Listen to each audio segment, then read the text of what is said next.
श्री स्वामी समर्थ. जय जय Swami Samarth. Hello friends, royal chef Sujata ह्या चॅनलमध्ये आपले खूप खूप स्वागत आहे. आज आपण रोज स्वामींची सेवा करायला वेळ नाही, मग फक्त 5 मिनटं गुरुवारी सेवा करून सर्व मनोकामना पूर्ण होतील. ते कसे ते आपण ह्या व्हिडिओमध्ये बघणार आहोत. त्यासाठी संपूर्ण व्हिडिओ ऐका. जर आपल्याला रॉयल शेफ सुजाता हे चॅनल आवडले तर सबस्क्राईब करायला विसरू नका.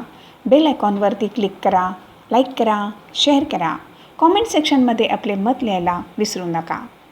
आजकालच्या धकाधकीच्या जीवनामध्ये आपल्याला रोज स्वामींची सेवा करायला वेळ मिळत नाही, पण काही हरकत नाही. फक्त गुरुवारी थोडा वेळ अगदी आवर्जून काढा व स्वामींची सेवा करा. मग बघा, स्वामी 8 दिवसांची सेवा केल्याचे समाधान देतील. आपल्याला काय करायचे आहे? गुरुवार ह्या दिवशी सकाळी फक्त अर्धा तास लवकर उठायचे आहे. स्वच्छ स्नान करून, स्वच्छ कपडे परिधान करून, स्वामींचे फोटो स्वच्छ करून किंवा मूर्ती असेल तर मूर्तीवरती अभिषेक करून घ्या.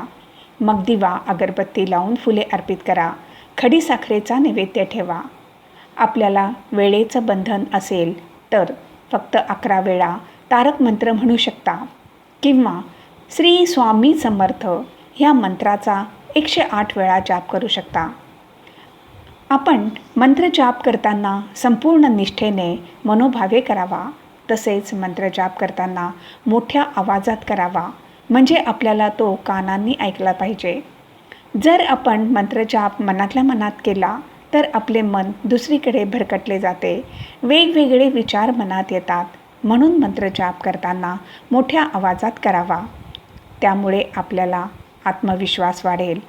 नाहीतर आपण उठता बसता, चालताना फिरताना श्री स्वामी समर्थ या मंत्राचा सुद्धा आपण जाप करू शकता.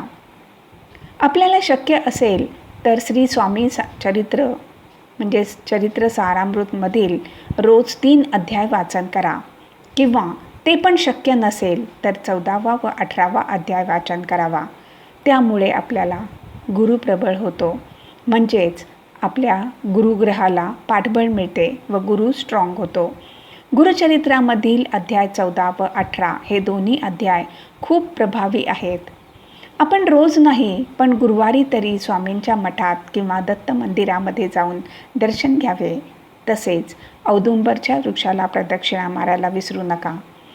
आपण जी मनोभावे सेवा करतो त्याचे फळ आपल्याला नक्की मिळते. आपण जेव्हा संकटात असतो किंवा घरामध्ये काही अडचणी येतात तेव्हा आपली ही सेवा कामी येते व महाराज आपल्याला संकटातून बाहेर काढून मार्ग दाखवतात. स्वामी आपल्याला नेहमी सांगतात, घाबरू नकोस, मी तुझ्या पाठीशी आहे. आपण फक्त स्वामींवरती विश्वास ठेवून त्यांची मनोभावे सेवा केली पाहिजे. एक लक्षात ठेवा, आपण चांगले कर्म केले तर आपल्याला चांगले फळ मिळते. पण जर आपण सेवा करताना मनामध्ये कोणाबद्दल द्वेष, राग, लोभ ठेवून सेवा केली तर आपल्याला त्याचे फळ मिळत नाही. म्हणून शांत मनाने, शुद्ध अंतःकरणाने सेवा करा. त्याचे फळ आपल्याला लवकरच दिसून येईल व आपल्या सर्व मनोकामना पूर्ण होतील.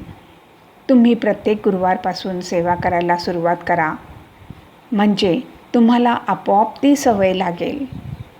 फ्रेंड्स, जर आपल्याला रॉयल शेफ सुजाता हे चॅनल आवडले तर सबस्क्राईब करायला विसरू नका. यापुढे सुद्धा आपण अशीच उपयुक्त माहिती बघणार आहोत. धन्यवाद.